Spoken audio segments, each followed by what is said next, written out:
Hey guys, so இன்றைக்கி டே 3 பெருசாக packing எதுவும் இல்லை. ஜஸ்ட் க்ளீனிங் ஒர்க் மட்டும் தான் இருந்துச்சு. காலையிலே நல்லா வெயில் அடிச்சுதா, ஸோ தலகாணி இதெல்லாம் எடுத்துகிட்டு வந்து வெயிலில் காய போட்டுடலான்னு சொல்லிட்டு அதான் எடுத்துகிட்டு வந்து பண்ணிட்டு இருந்தேன். ஸோ இதெல்லாம் பேக் பண்ணிட்டோம்னா திருப்பி எப்போ எடுத்து யூஸ் பண்ணுவோன்னு தெரியாது. ஒரு 2 நாள் நல்லா வெயிலில் காய வச்சுட்டு பேக் பண்ணிக்கலாம்னு சொல்லிட்டு அதை தான் பண்ணிட்டு இருந்தேன்.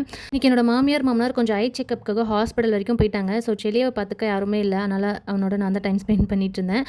அவனோட கொஞ்ச நேரம் விளையாடிட்டு அவனை வந்து தூங்க வச்சுட்டு அதுக்கப்புறமேட்டு லஞ்ச்லாம் சமைச்சு சாப்பிட்டுட்டு மாடிக்கு போயாச்சு. இன்றைக்கி வந்து வெசல்ஸ்லாம் வாஷ் பண்ணி வச்சிடலாம். ஸோ தட் நாளைக்கு பேக் பண்ணுறதுக்கு ஈஸியாக இருக்கும் அப்படின்ட்டு.